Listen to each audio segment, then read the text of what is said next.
Hey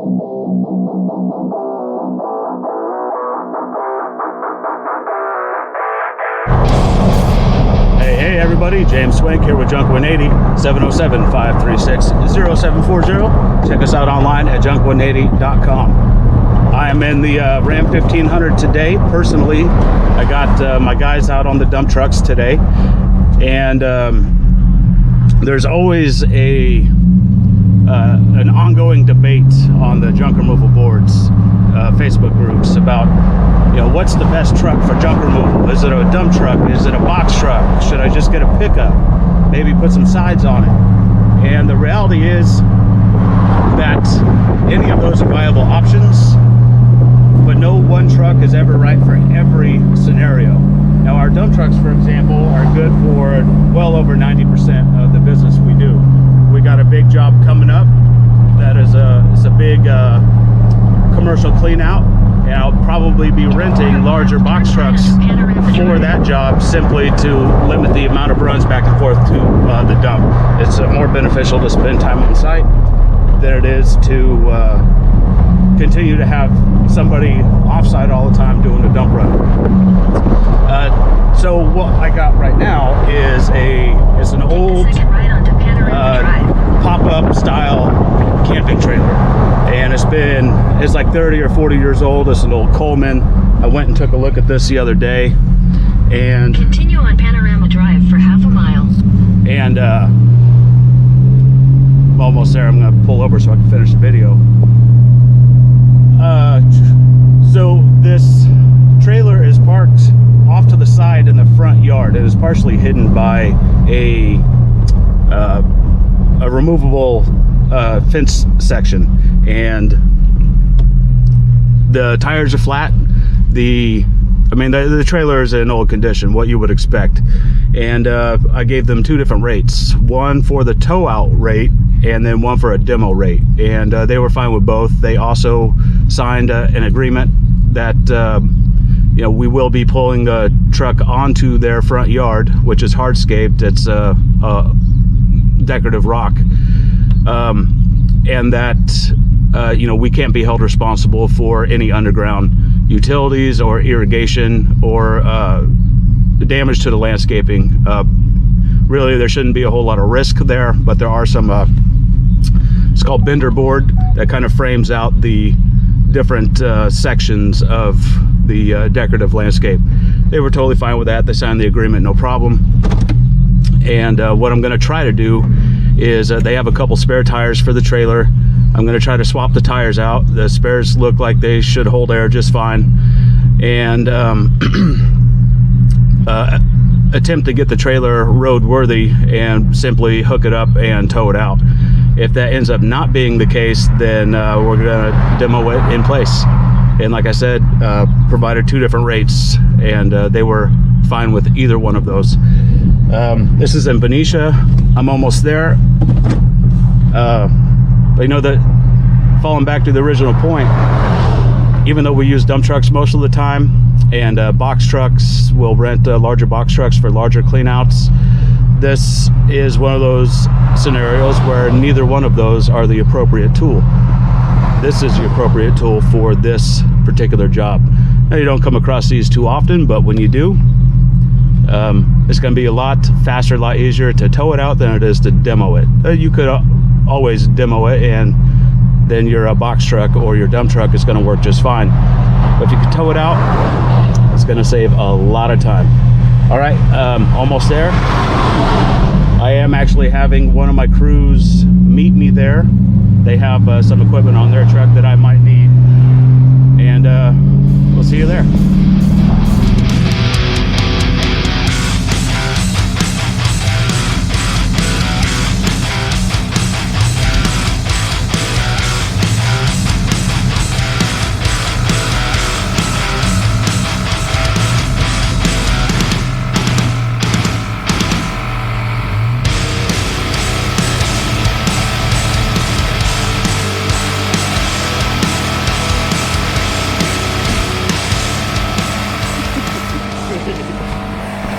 What a goofball. That's what we need around here.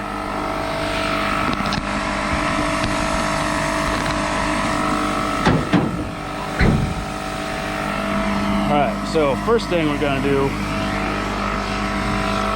make sure we have the right size ball.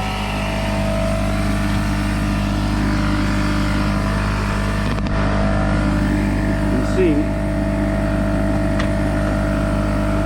probably this one. All good. All right, so step one, that's good news. Just take a look at it.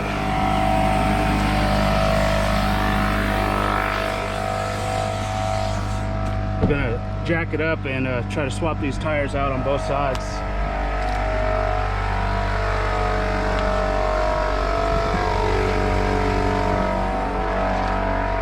Try to get out of here.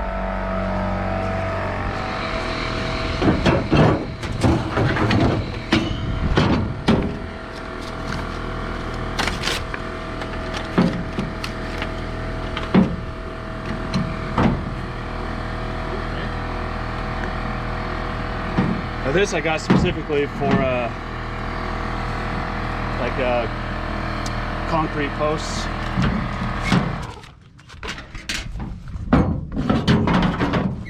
So this will work just fine for this.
Forget to cinch those up when I pull it out.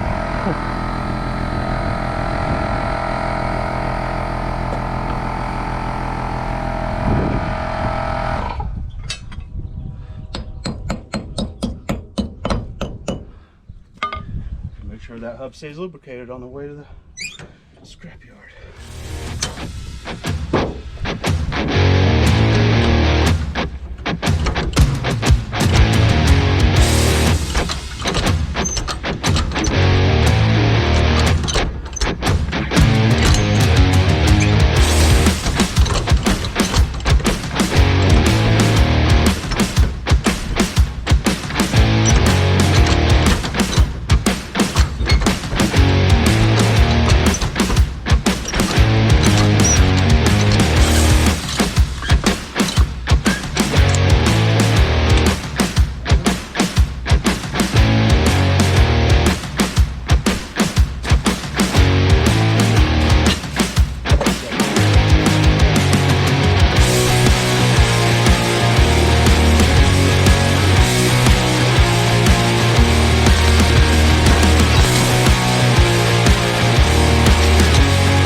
All right, so both tires are finally swapped out.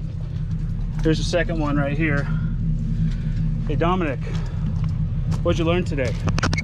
You learned something about threads? Check the threads, yeah, they're reversed. Sometimes the driver's side on trailers have reverse threads. That's right, that was actually my bad. I learned to double check my boss. You can blame the boss this time. It's been a while since I've run across the backwards threads, but sometimes on trailers or on the driver's side. Old school Dodges too. I used to have a 66 Dodge step side. I think it had reverse threads on it.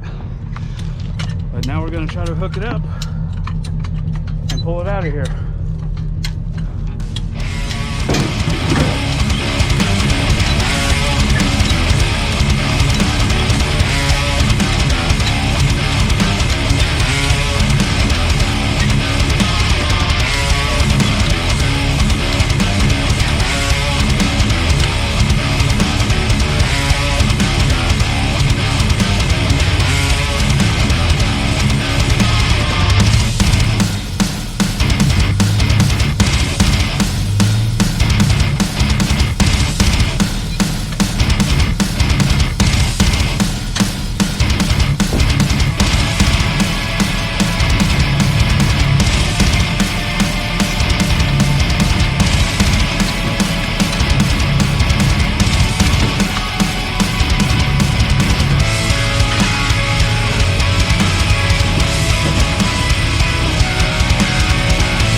Okay, we're gonna try to pull it out of here.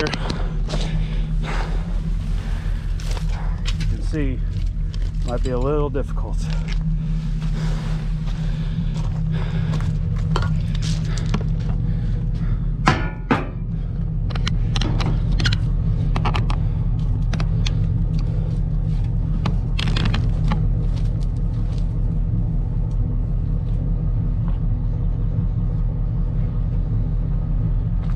So I'm going to pull forward.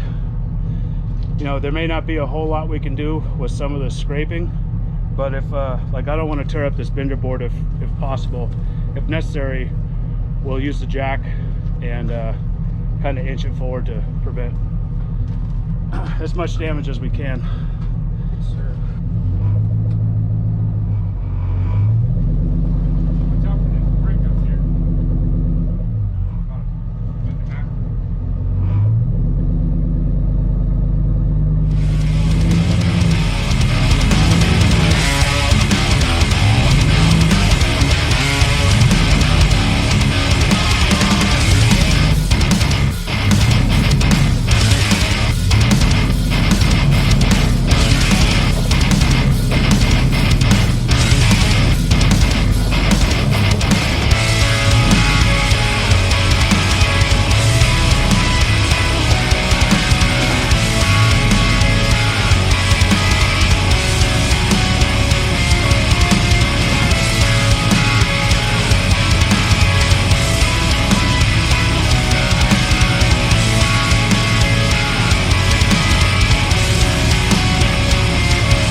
some metal blades, which will be in your truck. So we're going to go ahead and cut this bumper off right here. Give us a little more clearance. Hey, what you doing there, Dominic? Trying to get that out? See how the Give up? old guy does it. So, old man strength. That one can be a little bit more challenging.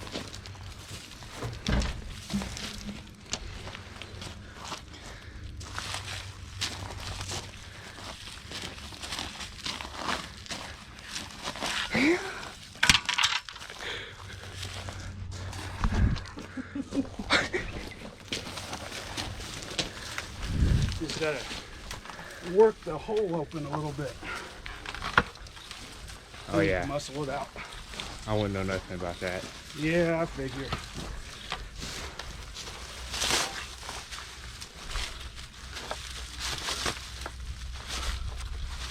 This one catching some roots.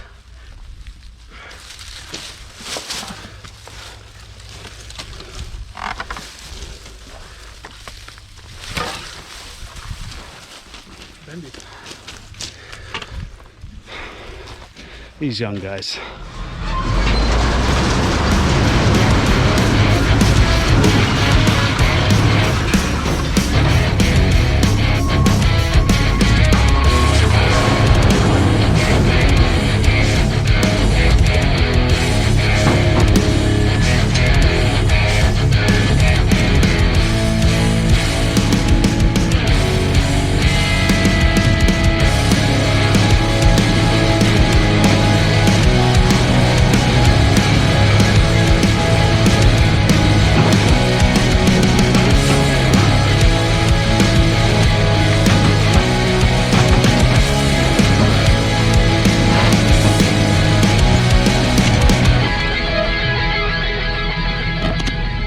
All right.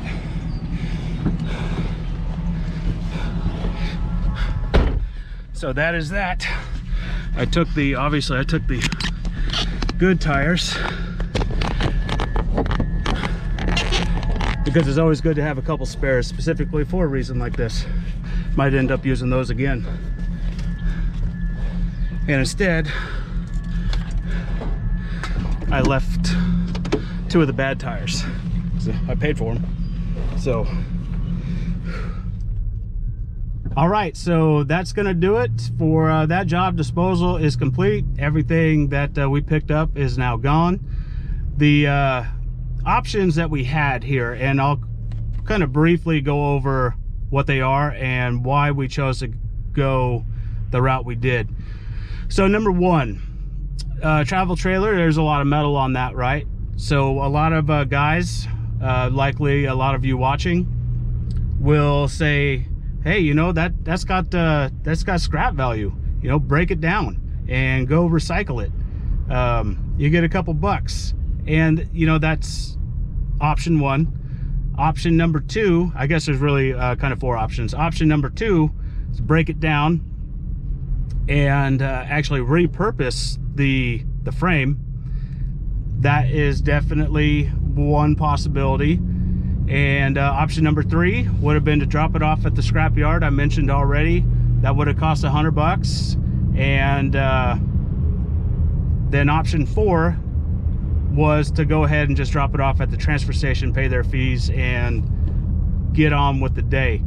So the let's just go step by step. Option 1, break it down and scrap all the metal.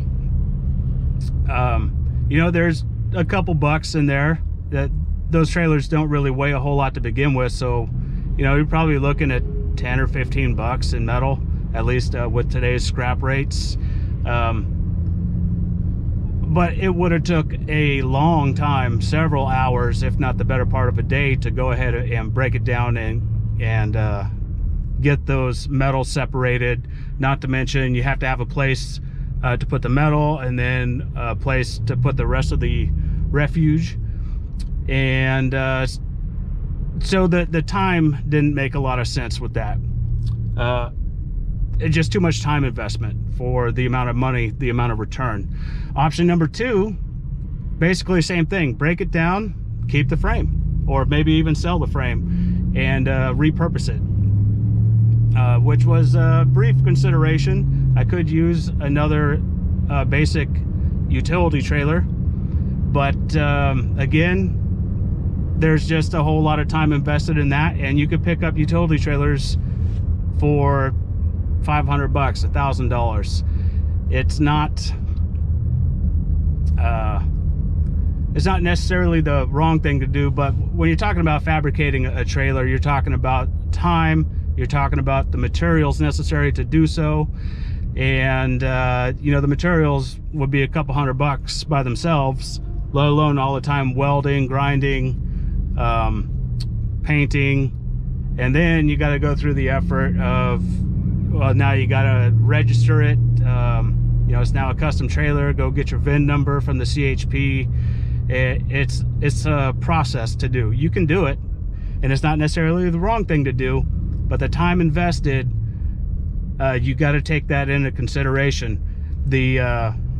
There's more earning potential for that amount of time just doing what we do in junk removal, just getting out there and doing what our primary business model is, which is junk removal. Option 3, drop it off the scrapyard. Now, option 3 would have been the way that I went had there not been a long line. The scrapyard had probably 4 or 5 people ahead of me. At least 3 of those were some of the big transportation trucks. They got these huge, they gotta be like at least 80 cubic yards, if not 100 or more cubic yard trailers that they got to load with the scrap, and then they ship it off to, you know, whatever buyer, I suppose, buys that scrap from them, and then probably melts it down and, you know, makes new frames. So that would have been the right choice if there wasn't a long line. That line probably would have been about 2 hours. Now, option 4 is what we did, and that was simply take it to the transfer station. Now, I called ahead because I was weighing these options ahead of time. I called ahead because I could have swore before, when I was looking into this type of disposal, whether it be a boat or in this case a travel trailer, I thought that they said that they had a special handling fee for trailers that were dropped off, just complete trailers like this. Now, when I called ahead, they must have misunderstood when I said, can I dump my trailer there? I think they must have thought that, or you know, they had assumed that I meant I had a trailer I needed to offload. So they gave me the standard pricing, which, you know, I already know like the back of my hand. So when I got there, they confirmed that leaving the trailer there had a special handling fee. There was also 3 tires involved. There was a spare tire I didn't bother to take off, and then the 2 old tires that we swapped out with the new tires, I pulled those new tires off with the intention that, you know, they will be reused at some point the next time I run across a trailer like this. It's nice to have these spares. So between the surcharges for the 3 tires and the unit itself, it was it was like $228, something like that. And then there was 1 additional tire that I brought to a facility that's close by where they have less expensive surcharges for tires. And since I was in the area, I went ahead and dumped it off there. There was no line, so I was in and out. So all said and done, basically spent $235 for disposal. Now, you may hear that and say, well, obviously the $100 bill for the scrapyard would have been the better way to go. And like I said, had there not been a line, that is the way I would have gone. Now, like I said, that was going to be at least a 2-hour wait, possibly more, maybe even closer to 3 hours. The guy said they were actually staying open late today to finish loading the people that were already in line. So that should tell you something.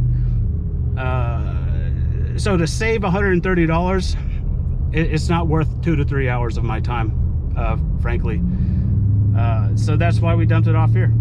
It's still going to be broke down, still going to be scrapped, and you know, off to a new home. So that'll do it for this video. This is James Swank with JUNK180, 707-536-0740. Check us out online at junk180.com.